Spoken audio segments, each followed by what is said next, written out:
हिमाचल सरकार को कैग की वार्निंग, हजारों करोड़ के राजस्व घाटे का खुलासा।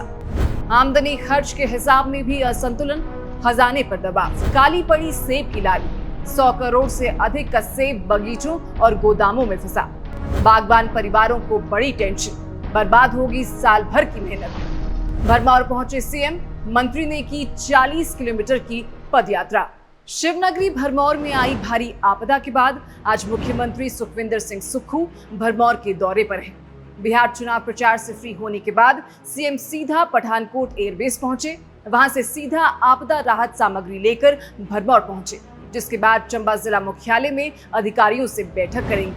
वहीं राजस्व मंत्री जगत सिंह नेगी भी 40 किलोमीटर पैदल चलने के बाद आपदा प्रभावितों के बीच पहुंचे हैं। मौसम साफ होने के बाद से अब शासन प्रशासन सजगता के साथ नुकसान का आकलन और यथासंभव भरपाई कार्य में जुटा है। लोक निर्माण मंत्री विक्रमादित्य सिंह शुक्रवार से ही चंबा में हैं, स्थिति की निगरानी कर रहे हैं। उन्होंने शनिवार को चंबा भरमौर मार्ग का जांघी तक निरीक्षण किया। पठानकोट चंबा राष्ट्रीय राजमार्ग सहित अन्य संपर्क सड़कों के क्षतिग्रस्त स्थलों को यथाशीघ्र ठीक करने को लेकर विभागीय अधिकारियों को आवश्यक दिशा निर्देश दिए हैं। साथ ही उन्होंने सड़क बहाली कार्यों को तेज गति के साथ पूरा करने का भरोसा भी स्थानीय लोगों को दिलाया है। वहीं दूसरी तरफ कुल्लू मनाली के क्षेत्र में कई सड़कों के तबाह हो जाने के बाद से सबसे अधिक मार बागबान परिवारों पर पड़ी है। अभी तक की प्राप्त सूचना के अनुसार 100 करोड़ से अधिक का सेब बगीचों और गोदामों में फंसा है। नजदीकी समय में रास्ते पूरी तरह ठीक होने की संभावना न होने की वजह से बागवानों को पूरी साल की मेहनत बर्बाद होने का डर सताने लगा है। कुल्लू जिले में लाखों परिवारों की आर्थिकी सीधे तौर पर सेब से जुड़ी है। यहाँ सालाना 1,50,000 मीट्रिक टन से अधिक का उत्पादन होता है। मनाली के आसपास के इलाकों में 85% सेब अभी भी बगीचों में ही है।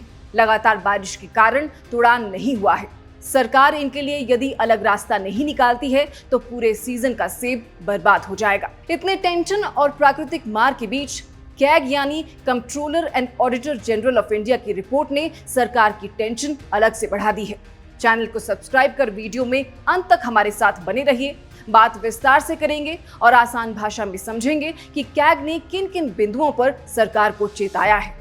दरअसल हिमाचल सरकार ने 1 अप्रैल 2023 से पुरानी पेंशन योजना को अधिसूचित कर बहाल कर दिया था, लेकिन इस बाबत कोई अलग पेंशन फंड नहीं बनाया गया। रिपोर्ट में स्पष्ट किया गया है कि खर्च राज्य को अपनी आय से ही उठाना होगा।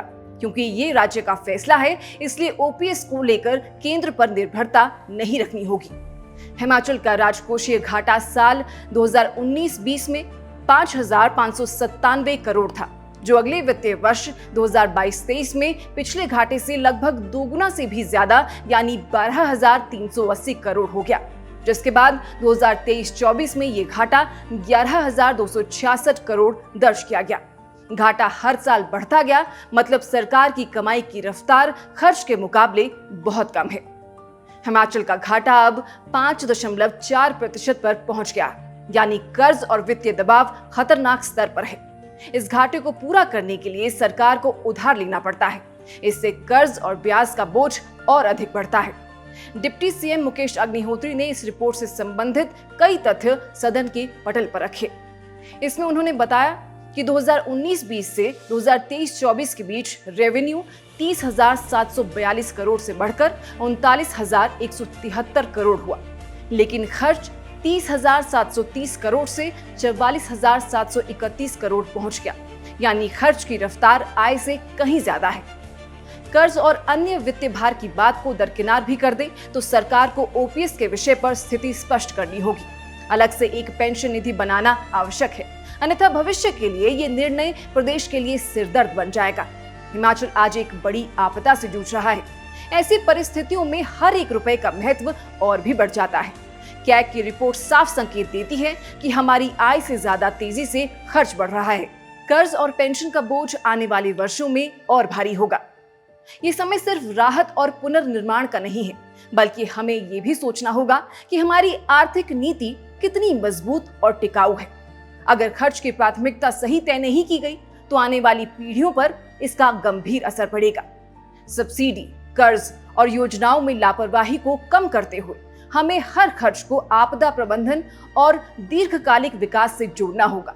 राज्य की वित्तीय स्थिति को मजबूत बनाना अब उतना ही जरूरी है जितना कि टूटे हुए घरों और सड़कों को फिर से खड़ा करना। आपदा से मिली सीख यही है कि संसाधन सीमित हैं, इसलिए उनका उपयोग समझदारी और जवाबदेही के साथ करना हमारी सामूहिक जिम्मेदारी है। इस रिपोर्ट पर आपकी क्या राय है, हमें कमेंट में जरूर बताएं। फिलहाल के लिए बस इतना ही। नमस्कार।